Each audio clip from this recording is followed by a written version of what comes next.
Hello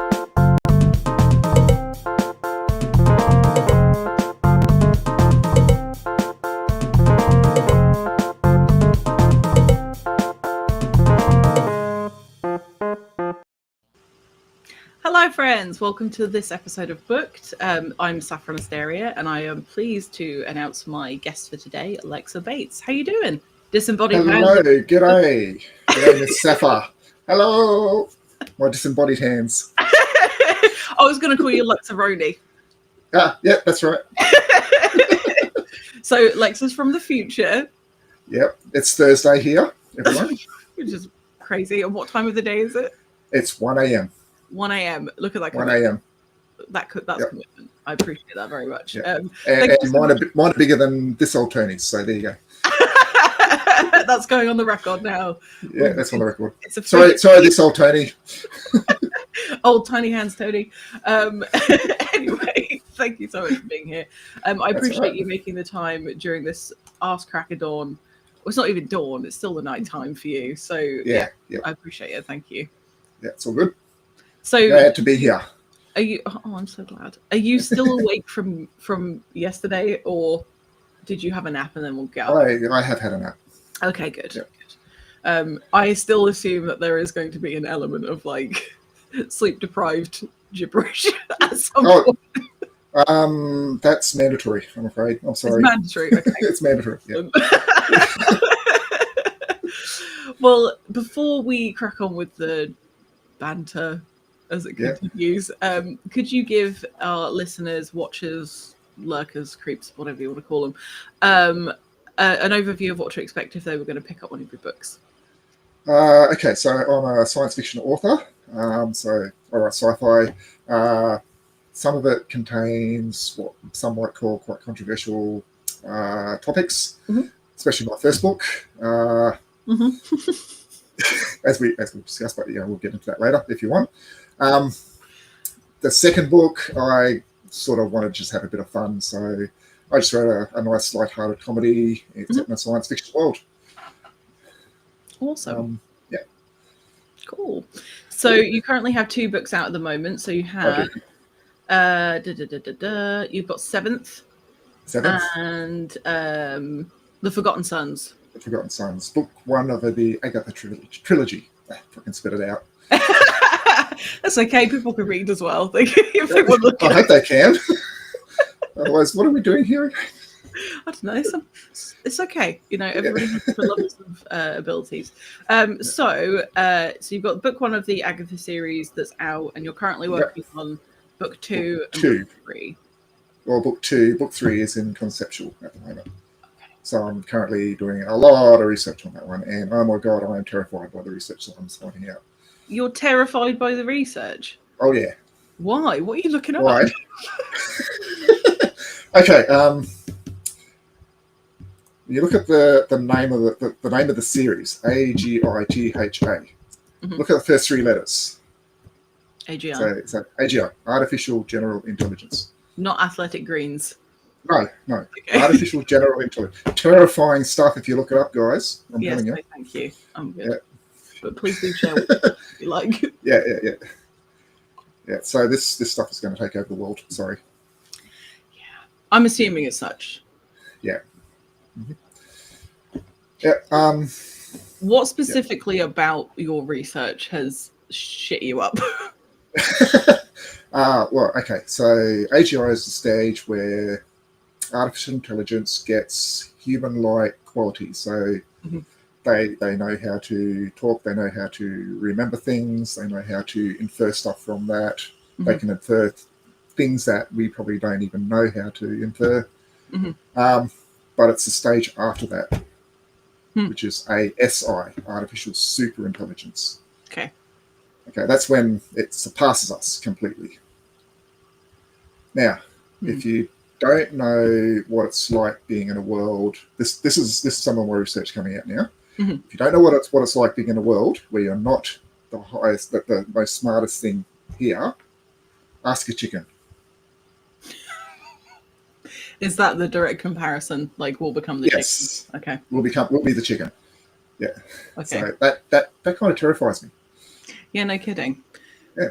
Have you got a timeline for Doomsday, or is it just point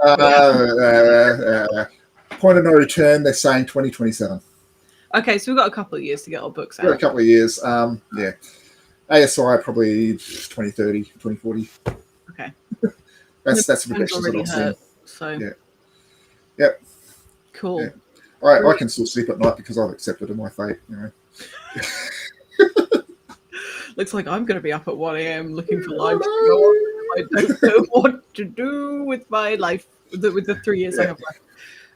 Cool. Okay, so in terms of how this relates to your series, how does that fit into the story? How does that fit in? So the story set. This is the first book. Story set in the 22nd century. It's dystopia. World War III's happened. They've developed this stuff, but it's gone dormant.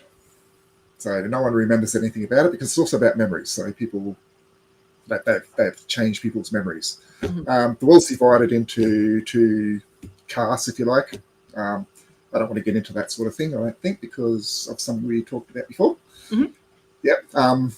And it's about a group of people who have been sort of rescued, if you like, and they go on an adventure to seek out this mysterious AGI thing. Okay. And they find it and they reactivate it. And that's where book 1 ends. Okay. Book 2 is where it starts emerging, and it starts, and I won't go into book 3. Well, yeah, don't spoil the whole thing. Don't spoil it. Okay, so it's quite an integral part of it, but it doesn't come up straight away. Okay. No. Okay. Interesting. So is that something that you, because I know that I'm trying to be careful about what I give away about you, because as you can probably tell if you're watching, Lexor probably has a face. But if you want to see my face, just look at my profile. That's my photo. Yeah.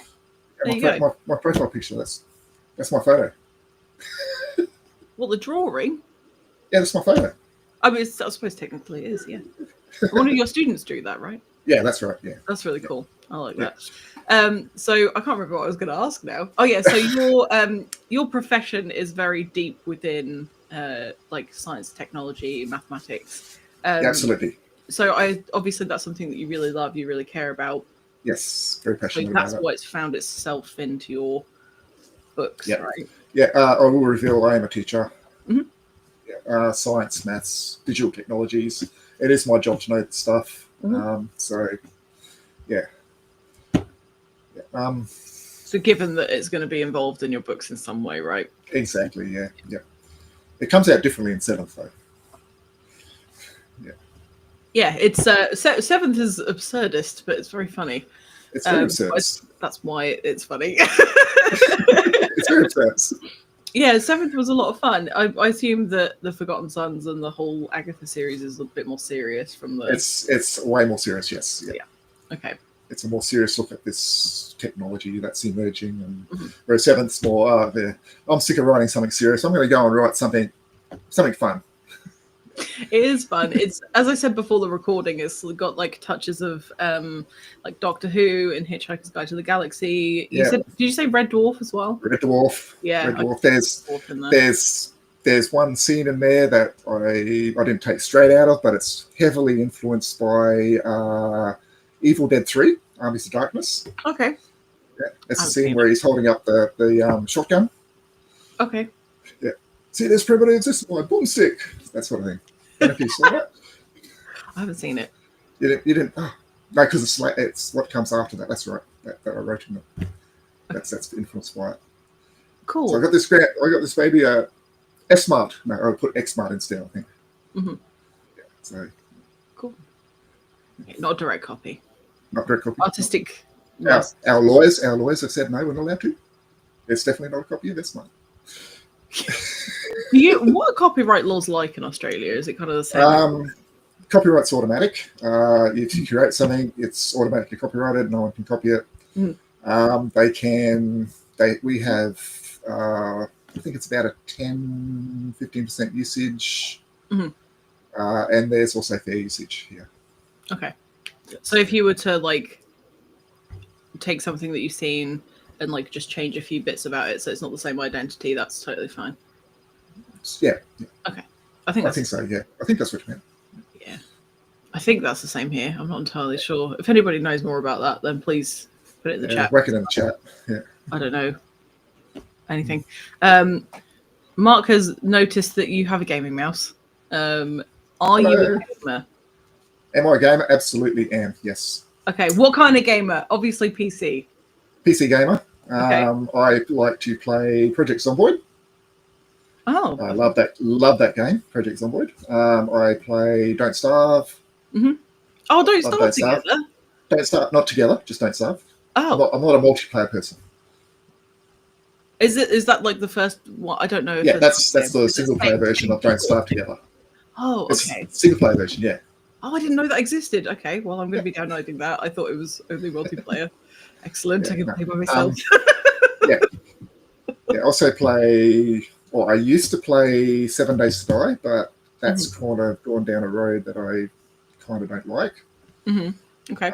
It used to be really, really good, but it's kind of gone a bit awful at the moment. Okay. Yeah. And the other one I like is Battletech. Nice. And in fact, Battletech is where a lot of my writing skills come from. Really? Yes. In what way? Okay. Do you want the whole story? If you want to share the whole story, we'll tell the whole story. All right. Okay. I started writing when I was in high school. Mm-hmm. I used to write poems in high school. Oh. Lovely. Yay. Woohoo. I also used to play tabletop role-playing games like Dungeons and Dragons and all that. I used to write campaigns. Okay. So I would write campaigns for Dungeons and Dragons. I would write campaigns for a game called Star Frontiers, which is a derivative. Gamma World, another derivative. Then me and my group of friends, we branched out into other games. And one of the games we got into was Battletech. And there's a role-playing element to that, which is Mech Warrior. And where you play a Mech Warrior or you play one of the technicians or whatever. Mm-hmm. And I used to write campaigns for that too. I wrote a whole RP role-playing game myself. Oh, that's cool. Yeah, so that's where I cut my teeth on writing. Mm-hmm. Later down the track, when I went to university, I had to write a dissertation. So that's more technical writing, though, not creative writing. Yeah. And then I got a job out of school. Then I got this. What was it? It was a literacy class. Okay. On science, maths, digital tech. I have no idea about this literacy stuff. So how am I going to get these kids to want to do literacy? Mm-hmm. So what did I do? Let's write a book. As you do. As I did. So I wrote a couple of chapters. You know. I thought, yeah, okay, let's write this book. It ended up becoming The Forgotten Sons. Oh. So I wrote the first couple of chapters. I read them out to the class, and they said, "Sir, that's awful." Charming, isn't it? Yeah. So okay, let's fix this. So let's put a little bit more emotion into this. Let's put a little bit more killing, because kids love killing. Let's put a little bit more spice in there. This, that, and the other. Took it back the next week, I think. Might have been 2 weeks to do it. And I read it out to them, and they said, "Sir, that is a lot better. That's awesome." I'm going to pause you. Yep. You said to put a little bit of spice in there. Do Spice. you mean in what way? Sassiness or sassiness. Yeah. Okay, I thought you meant not spice as in the kids. Not spice as in Katie. What's her name? Katie Carla. Yeah. Yeah, not that sort of spice. Oh, she doesn't write that much spice. Does she? Now, who is it that I'm thinking of then? I don't know. There's a bunch of people. Someone always going, "Oh, I write spice." I don't know. I'm not sure. Anyway, whoever it is. Someone writes spice. Yeah. Not sexy. And they talk about it on X. But yeah, not that I'm worried about that sort of thing. You can write whatever you like. But not that, basically. Yeah. It's more like excitement, action-packed adventure type stuff. Yeah. Okay, that makes more sense. Yeah, so getting chased by a helicopter and stuff like that. Yeah. A sentient helicopter or someone in a helicopter? Someone in a helicopter. Oh, okay. It hasn't been awoken yet, so. Oh, yeah, of course, because it's. Okay. cool. So you're able to S- develop that story with your students. That's pretty yes, cool. yeah, and it did actually encourage a few of them to actually start writing. Oh, that's so Yeah. nice. It's so awesome. I thought, yeah, go do it. Nice. Go ahead, do it. Maybe in like 20 Do years, it. one of your students will end up on this show and they'll be like, oh, yeah, I remember my teacher. Yeah, I remember him. Inspired me to write. Yeah. Hope so. It was I back hope on so. season 2. That's really cool. That's Yeah. really cool. I love that. You're probably in season, what, 30? I hope it lasts this long. Whoa, who knows? Who knows? You know, we're never promised tomorrow. And that doesn't encourage me to do things. People use that phrase, you're not promised tomorrow, seize the day, all sorts of stuff. And I go, tomorrow. I'll do it tomorrow. Mañana. Honestly, I think that's Spanish for tomorrow. I think it is.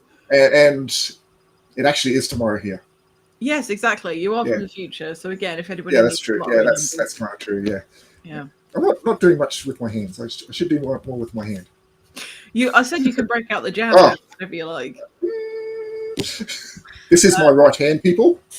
Yeah, so not only if you're from the future, but you're like the mirror. I'm in the mirrorverse. Yeah, I've gone through a Klein bottle and I've come back.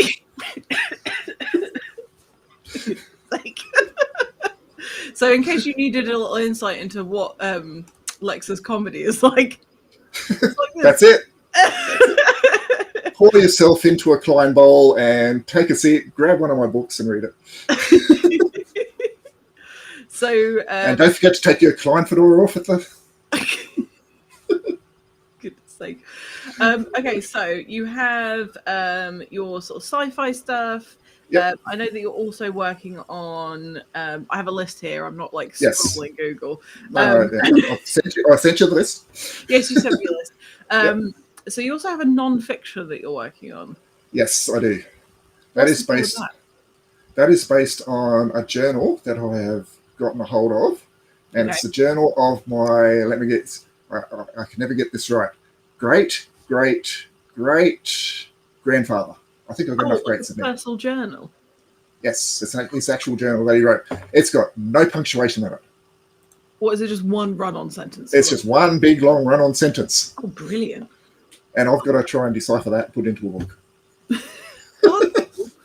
And it has a name. I don't know if you want me to say the name or not. You can tell it say name. Was it the Tales from the 96th Battalion or something? The 96th foot. 96 foot. Yes. Is it 96 feet of one? 96. No. Yeah, it might as well be. No, the 96 foot battalion came out from England, and they were stationed in Africa, New Zealand, and Australia. And my great, do I say enough? I don't know, grandfather, whatever it is, he settled in Brisbane. Oh, okay. In Australia, yeah. Cool. So is that how long your family have been in Australia? Yeah, pretty much, yeah. I was actually born in Darwin, in the Northern Territory, and I'm currently residing in Southeast Queensland. Which do you prefer? They're both pretty cool.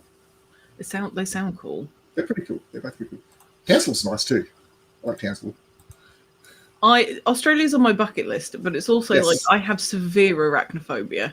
Like, don't worry about that. Makes me want to peel my skin off. Don't worry about the wall puppies. They're fine. No, they're not that cute. They're awful things. Puppies, no, they're fine. They keep the insects under control. They're good. Okay. So if I were to like just not go out wandering in the bush, it's probably fine. Yeah, you'll be fine. Yeah. Okay, that makes it slightly better. Okay, I'll come then. Obviously, why not? So where were you thinking of going? I don't know, just anywhere. Where do you recommend? If you go to the top end, I recommend Litchfield Park. Darwin's all right, but it's more of a hub where you go out to the Arnhem Land and all those places. If you come down to Southeast Queensland, you gotta go to Toowoomba. Toowoomba's lovely. Just go around. Stanthorpe's awesome in the winter, especially because it snows out there. Oh wow, that's cool. So Australia, snow? What? Yeah, it does snow here. Thank you. In fact, we got a lot of snow this season. Oh, that's cool. I love snow. Yeah. I think we're traumatizing Sarah. If you go to Sydney, stay in Sydney. Okay. don't go out from Sydney. Because you got the Harbour Bridge, the Opera House, you got the museums and all that there. So yeah. All the tourist things to see. Victoria, don't know. Never been there extensively. I've been there for a visit. That's about it. So yeah. Because Australia is not inhabited across like from corner to corner. It's like clustered, isn't it? Yes. Yeah. 99% of the inhabitants are on the coast, and they're all around some very specific areas. Cool. We've got about 2 people per square kilometre. Oh wow. 2 people. 2. Sweet. Lots of land. Lots of land. Takes ages to get you milk. So Sarah nearly died there once, and then she said twice. Twice? Oh God. And said, "Don't go to Adelaide. There are killer kangaroos there." She nearly got. There's killer kangaroos anywhere you go. Yeah, I imagine there probably are. And she's now having flashbacks. We're getting a blow-by-blow trauma. Sorry, Sarah. Sarah. Sorry, Sarah. Sorry, Sarah. Where I work, there's kangaroos on the oval every now and again. Really? Oh, Yeah. that's pretty cool. They're very cute. Like, I get that they're dangerous and all that, but they're very cute. Yeah. Let's not pretend like they're not really adorable. I wouldn't want to fight one for my dog, but yeah. Okay, fine. I'll visit one day. Yeah. When I get it together. Yeah. Visiting is mandatory. Okay. Okay. I interview you. I come visit your homeland. That's yeah. That's right. Gotta do that. So as well as your non-fiction and your Agatha series, you also are working on a horror. A horror story, yes. Okay, why horror, and what is it? Like, tell me a bit more about it. Why horror? Because I want to try and extend my skill set out a little bit from science fiction. I would do fantasy, but I've written fantasy galore with all the D&D campaigns that I've written. So I feel for me, not for everyone else, for me, that's been done to death for me. Yeah. So for me, that's done to death. So horror, I want to branch out, see what I can do there. It's going to be based on a legend from Darwin. Oh, cool. Yep. So one of the old legends. There's a tree that's native to Australia called a banyan tree. Okay. Banyan tree. And there's an introduced species called the Poinciana tree. Okay. And the story's all about an Indigenous lady who's murdered, and her spirit attaches to a banyan tree. And later on, that banyan tree gets cut down, and her spirit transfers to a Poinciana tree. And then modern times come, and suddenly she's haunting all these people around the place. Oh, spooky! So yeah, it's an actual lore, a legend from up in Darwin. And yeah, you can look it up. It's the Poinciana woman, if you want to look it up. Cool. Yep, and I'm going to try a reimagining of that. Nice. I love a cryptid folklore reimagining, especially ones that I've never heard of. So that's interesting. So in terms of it being like a horror thing, obviously there's a lot of paranormal stuff in there. Is it going to be violent? Is it going to be gory? Is it just going to be spooky? What kind of vibe? It's going to be spooky, a little bit of gore, probably not a great deal, because I write for my students. Yeah, so it's like YA. So the young adult type. If you're an adult, you'll probably still enjoy it, of course. Yeah. But I try and tone down on the gore. I mean, the most gory thing in the Agatha series so far is someone getting shot in the head. So was that it? That's it. That's it. I mean, that's quite extreme. If you think about it in the grand scheme of things, if that was in front of you, that would stress you out. But so think people getting their arms slashed by claws and stuff like that. That's probably about the gore limit. Yeah. Which So you said you're sort of in early days in both the non-fiction and the horror. Yes, right? I am. Yeah. Like I said, I'm trying to decipher the journal and the horror story. I've written probably a chapter. Yeah. Okay. I've sort of written a chapter of the non-fiction as well. Awesome. Have you Are you more of a planner? Like, do you kind of figure out what you're going to write before you write it, or do you just kind of let it happen? Agatha is planned. Mm-hmm. So I've got my whiteboard set up with all the details on it. Mm-hmm. When I took a photo of it, posted it on your thread, I actually blurred it all out. So no I remember spoilers. that. Yeah. Yes. That's all the planning for Agatha too. Oh. It's all blurred out. Yeah. So that's all planned out. Agatha 3 sort of in thing. 7th was totally pantsed. Oh, was it? Yes. That was totally pantsed. How did you keep track of all the like random stuff in it? I kept notes. Oh, okay. So it's all right. Oh, that's pretty okay. I can use cool. that later. Yeah. Is that still pantsing if I take notes? I think it's still pantsing. Yeah, I think pantsing goes up to like the point of having an actual structure, because I think a lot of people that pants still have like in chapter 1 I'm gonna write about this and chapter 2 I'm gonna write about this. So I sort of had the idea of the general overview. You know, he's never got his pen on him, stuff like that, and I just wrote to see where it went. Cool. And that's the journey it took. So that's where it ended up. Is where it ended up. Now the interesting thing about it is the plant people. Yeah. The Sprug. Mm-hmm. They were really fascinating to develop, those Sprugs. Mm-hmm. Because when I first envisioned them, they were always going to be plant people. Yeah. I first envisioned them as these godlike plant beings that have an aura about them, and they're totally beautiful. Anyone that views them will bow down and worship to them, stuff like that. Then I thought, that's not really funny. And so then I thought, okay, tumbleweeds. And so that just grew from there. Tumbleweeds. There was a lot of wow, that was a terrible sentence. There was a lot of oh, this is gonna be one of those days, I think. Yeah. You're right. I can tell that you did a ton of research, or you just had an in-depth knowledge about bugs beforehand.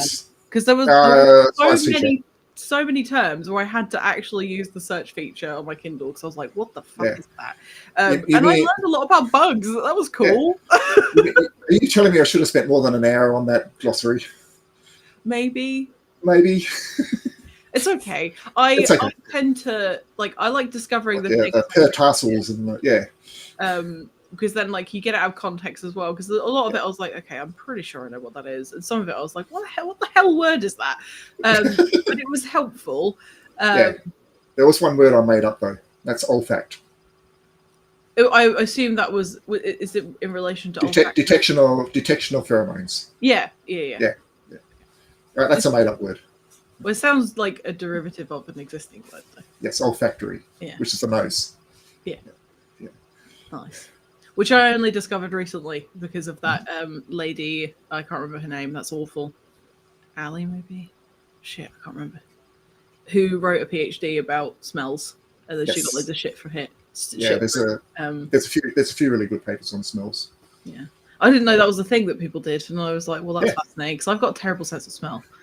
I can only really smell things that are very strong, or a specific type of smell. I can smell shit immediately, or chocolate, come on, chocolate and bread. But when someone's like, "Oh, can you smell that smell?" I'm like, no. Generally speaking, I can't. I have tiny nostrils. The inside of my nose is really small. Not that you asked. I don't know why I brought that up. That was a bit weird. Anyway, moving on. So, actually, one of my alpha readers. His feedback was that his favorite species were the bugs. The bacteria. Now, here we go. Here's a challenge for you. Can you pronounce the name of the main character bug?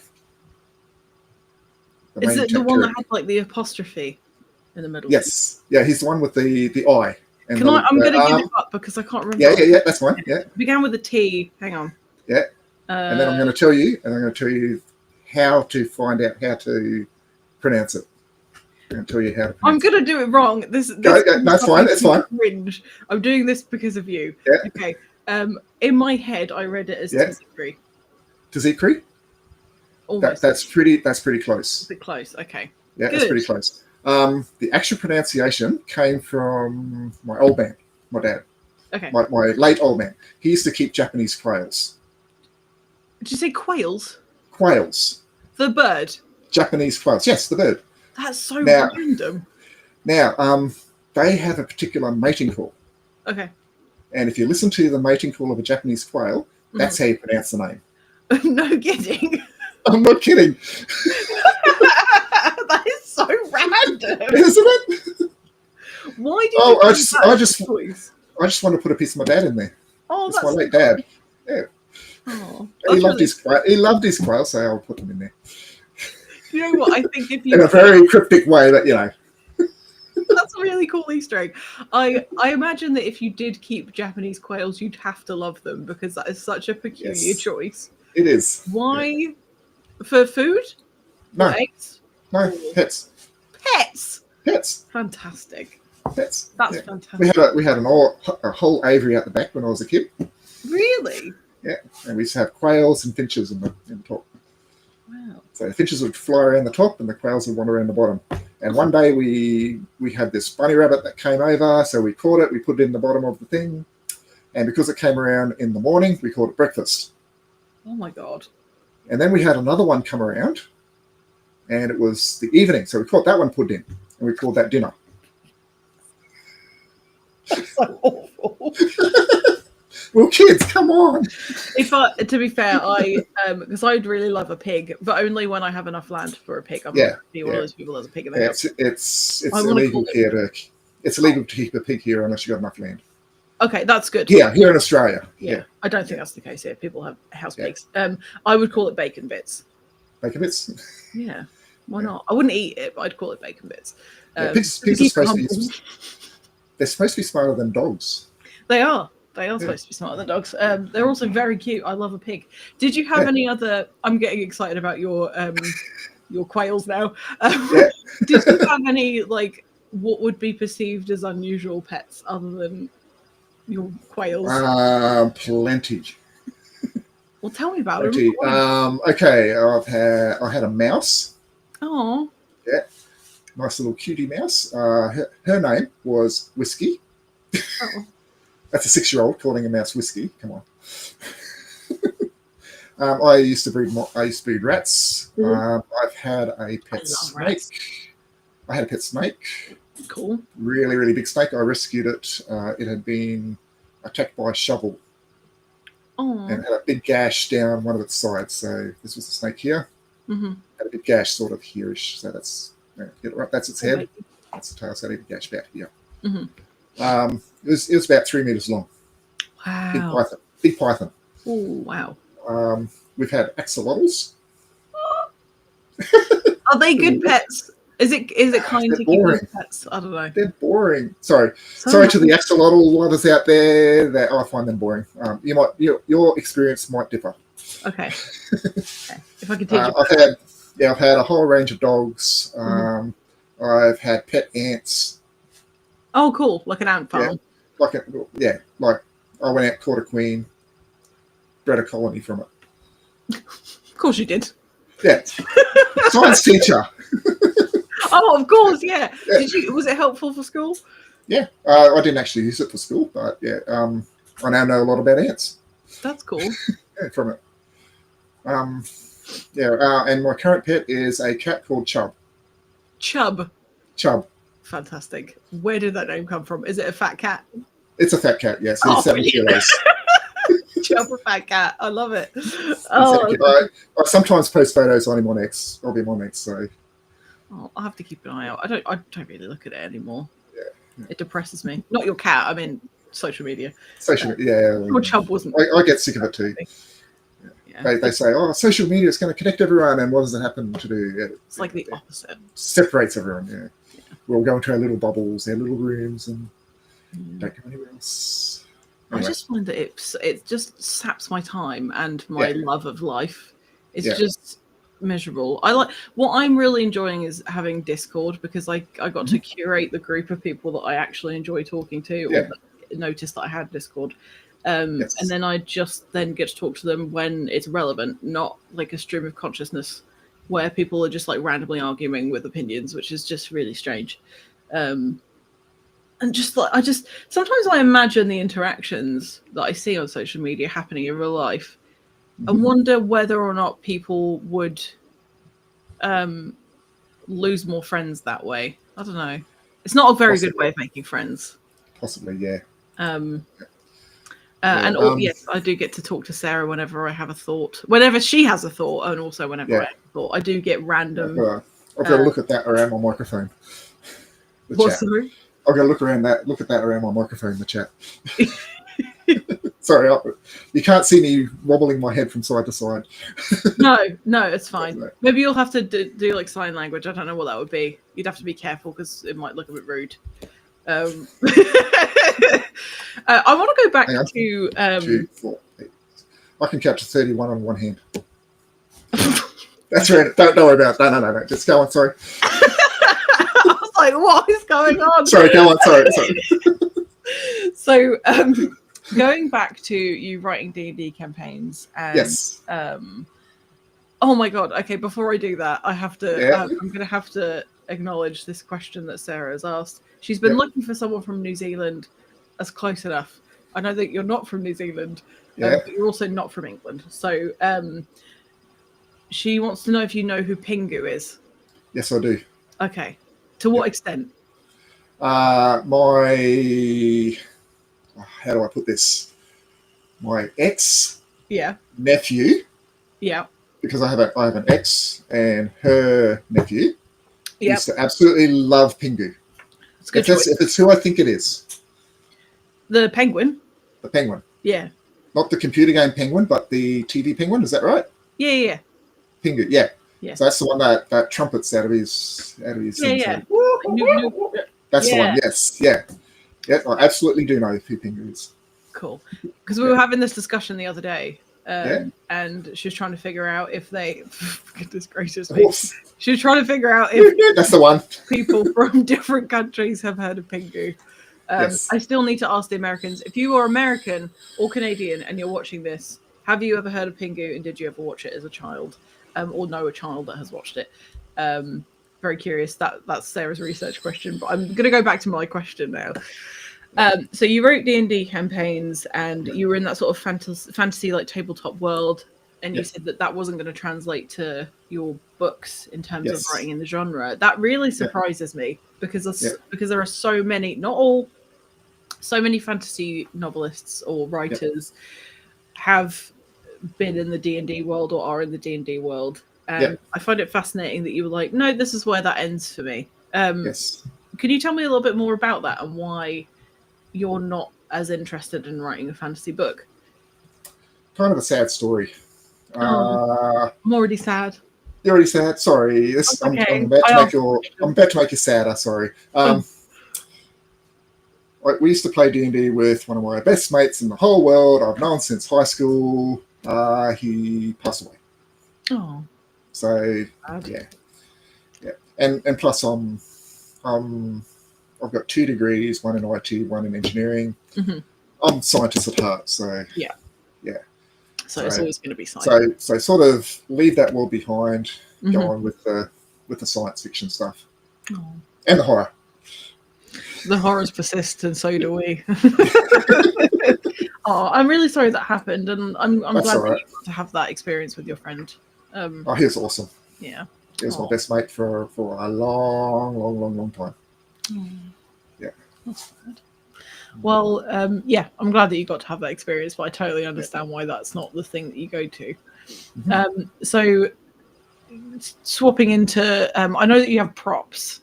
I do have props, and I don't want to ignore the props. So you have a science, engineering, mathematics background. Do you want to show the lovely listeners, watchers, creeps, what have you got? What have I got? Okay, this old Tony time. Hello, this old Tony here. Today we're going to be making something out of brass. Let me just reach out of frame here, and I'll bring this lovely thing in here. Looks really boring, doesn't it? It looks like a little candle holder from this direction. Oh, does it now? But is it? I don't know. What if I turn it on its side? Now it looks like a piece of machinery. Looks like a piece of machine. Let's before you show the. Oh, sorry, already done. Okay. Sorry.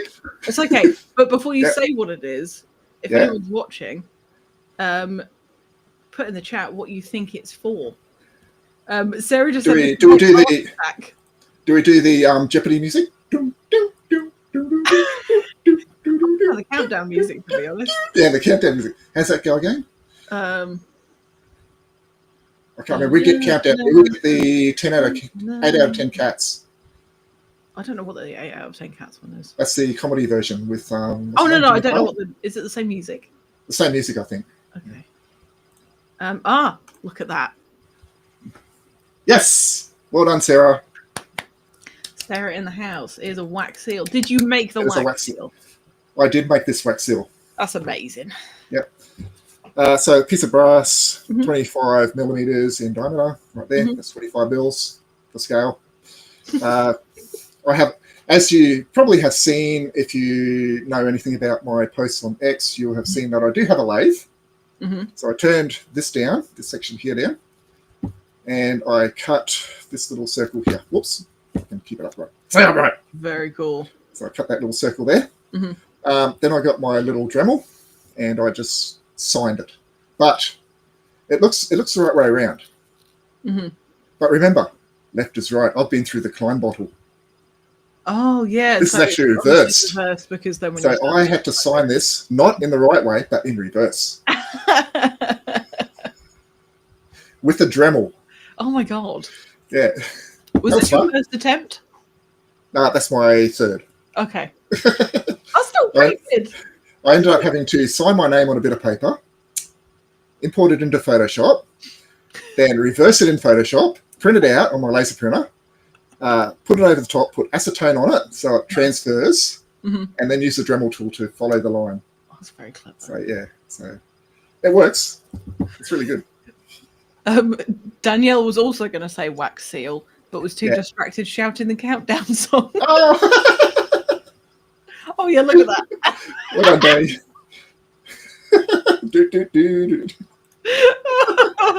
And yes, it must be harder than it sounds. I can barely speak English, let alone sign my name backwards with a piece of machinery. I can't sign my name backwards. I have to do it in Photoshop, so you know. Yeah. But what's a wax seal without wax? Nice. I thought that was soap. You thought that was soap? Mm. I should have actually brought over. What's this? Oh yeah. Well, this is beeswax. This is beeswax. One of my students keeps bees. I also have a friend that keeps bees. That's really cool. And they give me their wax. That's nice. Yeah, I love the smell of this stuff. I love beeswax. It's fantastic material. Isn't it great? Yeah. So 50% of this, 50%. What is it? Your hot glue gun stuff. Okay. Yeah. So you just melt that up together, mix it up. That makes it great. In one of those little spoon things. Sealing waxes. Yeah. Nice. Well, I use a big metal dish. So yeah. Nice. So what do you use the wax seal for? This is promotional stuff. So I'm going to be sending out copies of my book with a form to fill out. And Safa, you'll know about the forms in my book. The bureaucracy. Yes, it's the bureaucracy. The motion of vehicular encapsulation. Or the new form. Yeah. So yeah, I've got a form that I've made up, which I'm going to print out, and I'm going to seal it. Fantastic. And send it out to people. Are you going to give them a pen, or do they have to bring their own pen? Well, pens are not allowed. Oh. Yeah. So but it's going to be a lot of signed here's. Nice. Yeah. So you have to sign to acknowledge the seal. You have to sign here. You have to initial here. You have to initial over here. Then you have to initial that part to say that you have initialed this part correctly. To anyone that reads 7th, you'll get this. Yeah. You will get this if you read it. It reminds me of the, I don't remember the name of the creatures that are in The Hitchhiker's Guide to the Galaxy, the ones that are like all about bureaucracy. That's the Vogons. Yes. Vogons. Yes. Yeah. Really reminded me of that. That was fun. Yeah, the Tecturic. They're Vogons. Yes, I can see that. Yeah. I can see that. So I remember you also created leather-bound copies of the Forgotten Yes. which you offered out for a giveaway, but there was a legal issue, and I That's got right. scared. Are you able to tell us a little bit about that? Because I find it fascinating that you bound your own books out of leather. Yeah. Yeah. I don't know how much everyone knows about book binding. I forget what the stitch is called, but I use a particular stitch on book binding, and that requires you to make these. You've got to break the book down into these things called signatures, which are parts of the book which you fold together, and you put them together like that. Okay, like mini booklets, basically. Like mini booklets, yeah. Then you put holes in the bottom of it, in the spline. The spline. What did I say spline for? I don't know. I was like, that so you put holes in the spine, and then you got to stitch it together. All right, then you go through this whole process. So you got to put it in a press. My press is just a couple of bits of wood and some clamps, but anything works. Press it together and then glue it up, and then you got to make a cover, and it's the cover that's the really interesting part, because the cover. What I do is I get K leather, highly illegal in California. Yes, but not in Australia. So it's not in Australia, because I only use responsibly sourced. Because if we don't do it, kangaroos go to plague populations. So we sort of have to do it. Yeah. Otherwise, they eat us out of house and home and whatnot. Gotcha. Yeah. So I only use those ones. There's a company in Tasmania I get them from. So cut the right size. And then you paste a couple of bits of wood on either side. That makes the cover bit. Yep. But it leaves an edge around the outside of the cover, so I have to stick that down. Yeah, and then I put some filler in to pack up where the leather is, and then do the middle bit in. Like making a hardcover but out of leather. Yeah. Do we have a copy? So let's see if I can find one. Oh, if you've got a copy, that'd be awesome. I know there is a picture on your. There's a picture on X. Yeah. Yeah, I can repost it if you like. Yeah, please do. I might repost it on X so you guys can see what it looks like. Nice. Yeah. Yeah. And to put the words on the cover, I have a laser cutter and engraver that I stick it through. Yeah. Nice. Yeah. How long did it take you to? I remember you telling me almost a year ago, I think, when we spoke on the phone before. How long did it take you to make each copy? The turnaround is about 2 weeks. Because of drying times and that's on and off. So I'll work on it for 10 minutes. Put some glue on the spline, leave that to dry, come back later. I'll put one of the bits of wood in the cover, press that in, leave that to dry, come back later, sort of thing. So it's an on and off process. So you could probably, if somebody didn't have all of the equipment that you have, it's achievable to make a hardcover. It's just a lot of time. It's just time consuming. It is, yeah. It's time consuming, but to go through the process and to see the finished product, it's very, very, very rewarding. I bet. It is. It's very. I would recommend anyone that's interested look into it and actually give it a go. Cool. I will. It is. Yeah. You might have to use goat leather. Yeah, I think I'll probably just use. I think vinyl will work if you're that way motivated. If you know what I mean. You think what would work? Sorry. Vinyl. Vinyl, yeah. Vinyl will work. Yeah, the soft vinyl, the flexible vinyl. Yeah. Yeah, like fake leather. Yeah, fake leather. Yeah. Cool. Nice. So hopefully anybody that watches this, if you do make your own hardcover copies of your books, I want to see pictures. Tag me in it. I want to see them. Yes, me too. Me too. Yeah, tag us both in it. Show us your hardcovers. Yeah. Let's do a hardcover lift. Oh, that's nice. Let's do that. Although we need to give a lead time of like 6 months for people 6 months, yeah. To do it properly. Yeah. Gotta get the equipment and the skills, and and the swearing and the doing it wrong. And before I move on, if anybody does have any questions for Lexor, please pop them in the chat, and I will do my usual thing. Yeah, so you're a busy dude. You do a lot of stuff. Yes. You're working on books. You're a teacher, which I know can often be a thankless job, and also requires, as far as I'm aware, it might be different in Australia, but you do probably do a lot of work outside of actual working hours too.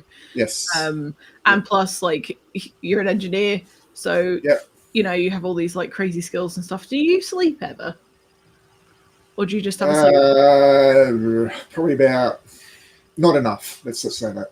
Yeah, no kidding. Like my other half and I'll be sitting watching like a TV show. I think The Block's been on lately, so we sit watching The Block. Don't know if you get The Block over there. I don't watch TV. You probably don't even know what it is. No, what is it? Is it a game show? It's a game show where instead of answering questions, they have to build a house. Yeah. Okay. So essentially like that, one of those renovation type shows. So I'll be sitting there and she'll be sitting next to me, and next thing you know, she'll hear this. I'd have fallen asleep. Oh. Yeah. Is it because you don't sleep properly that you fall asleep in front of the TV? Absolutely, yeah. Okay. Yeah. I don't fall asleep in class, or I try not to. Oh yeah, you've got to stay up for the kids, otherwise it's a bit weird. Yes. You could claim narcolepsy, but you probably have to have a doctor's note. That's right. Yeah. Also, Holmes, very good point. We'd have to give people enough time to learn how to create hard covers and also cry. I read that as tears, and I thought, what's she talking about? Oh dear. Is there anything that we haven't talked about that you wanted to discuss? Because we've been bouncing all over the place like one of those rubber balls you get in a stocking. Bit like Seventh. A bit like Seventh. Yeah. Yes, this is a fantastic insight into the structure of your comedy book.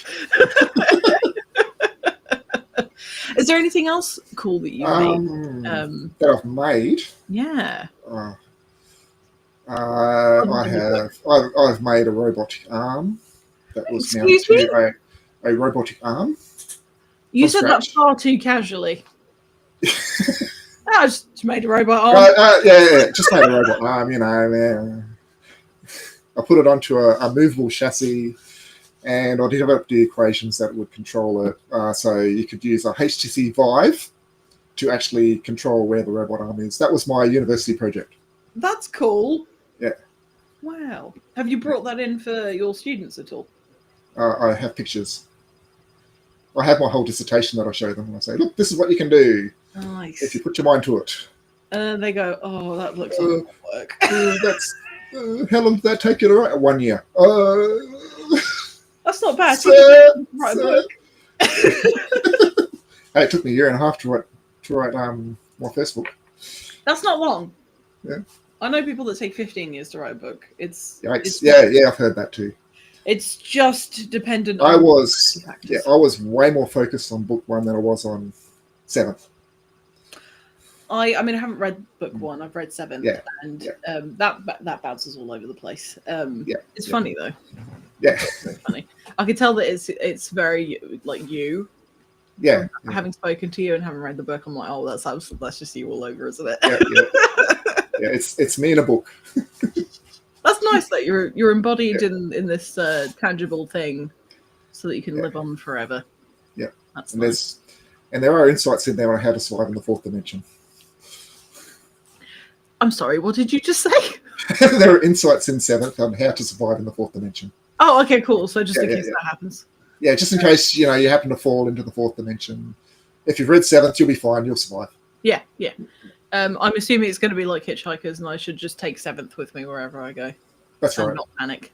Okay, cool. Yeah. Sarah, don't forget your pen. I don't forget your pen, exactly. Instead of a towel. Maybe I'll bring both, just in case. Are there dingoes in the book? I don't know. Is that racist? No. Okay. No. Dingoes are dogs, like. No, I know. I meant asking an Australian about dingoes. I don't know if that's. I don't know. Like getting asked. Oh, I suppose it's not racist. That's the wrong word. Don't quote me on that. I just didn't want to be offensive. I think racist was probably the wrong word. I'm going to take that back. Yeah. I'm going to shut up now. All right. I'll answer the question. In 7th, there are no dingoes.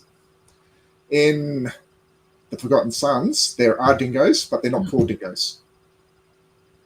What are they called? Goadings? They're called Warrigals. Okay. But that's because of what the evil overlord rulers are doing to people. Oh. So they've renamed everything, essentially. Okay. Interesting. Holmes missed some of this. Did we already discuss comparables, writing influences, and current reads? Those are 3 separate questions. So would you relate either of your books that are out now to existing books? Well, 7th, obviously. We've compared that. Mm-hmm. Yeah. Forgotten Sons, what would that be comparable to? I'm not sure. Are there any like Black Mirror Terminator? elements? Have you seen Black Mirror? Black Mirror? No, not really. It's like dystopian. I haven't read many modern books. I've read a lot of older books. Oh, it's a show. It's a show. Yeah. Oh, right. Yeah. It's like dystopian.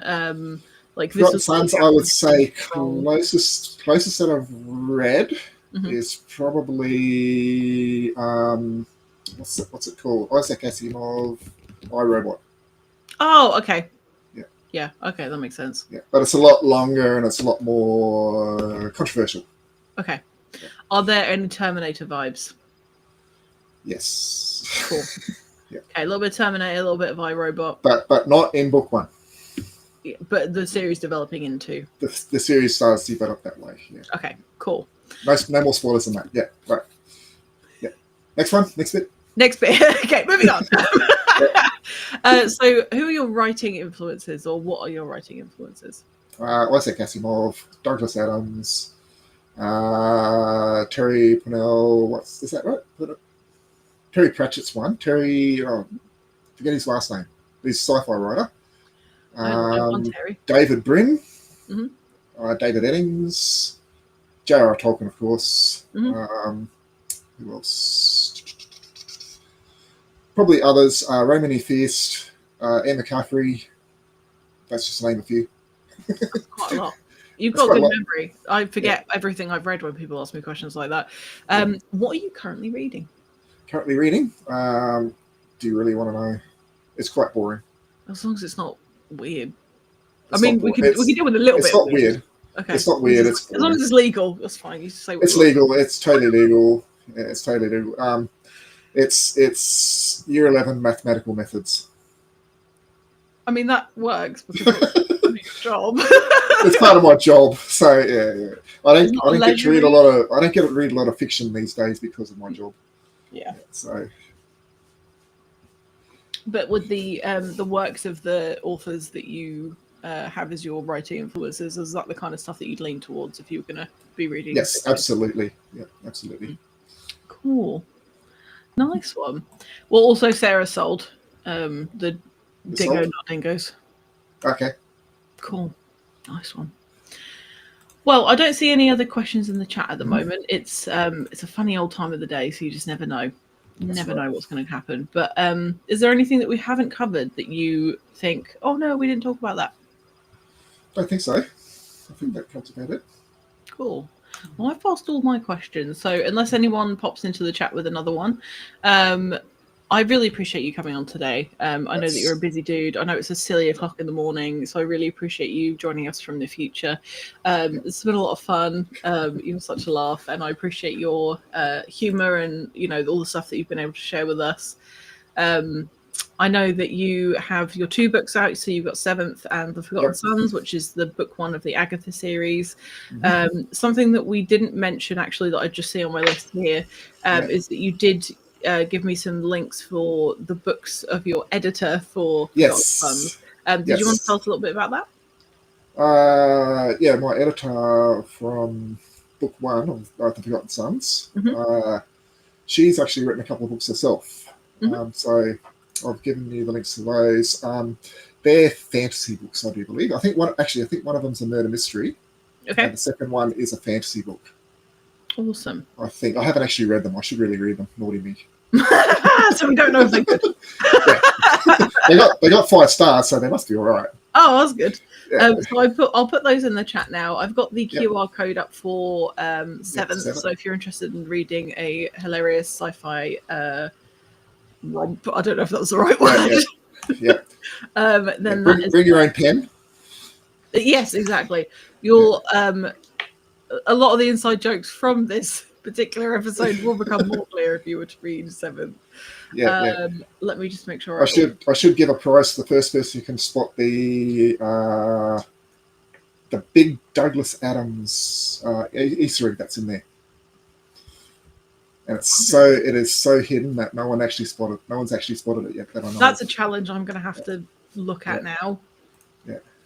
And if you are unable to use the QR code because you're on your phone, then I will also put the link for 7th here. I did put the US one, and I think the 2 links that are for your editor's books are the Australian version of Amazon. So if anybody has trouble with those, let me know, and I'll try and find the universal link.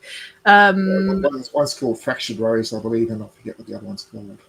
Cool. Awesome. But anyway. Yeah, thank you again. Sorry, Jess. Hey, at least you mentioned it. It's better than not mentioning it at all. That's still very kind of you. I'm really pleased that you were able to join me today. This has been a long time coming. We talked about this literally last year. Yes. Literally last year. And we finally made it. I'm really glad that you were... I'm glad I got 7th out before then, but yeah. Well, sorry? I'm glad I got 7th out before then. Yeah, no, it was good. I think it was good timing because it's come out in the last few months, right? That's right, yeah. Yeah. So, hopefully people will check it out. And thank you again for coming. Thank you for reading my book. Of course, it was a pleasure. I didn't know what to expect. I don't read blurbs before I read books. I just read them. Oh, that's fine. Okay, that looks like something I'll probably like. Because I don't like having like an expectation before I read something. But yeah, it was a lot of fun. But yeah, thank you so much for joining me. And hopefully I'll see you again soon. Well, I'll see you backstage. Thank you for having me. It was my pleasure. Yes. Thank you for having me. My pleasure. And if you're watching this, please like and subscribe. I don't normally say that, but I've been told that I should. So that's the thing people do.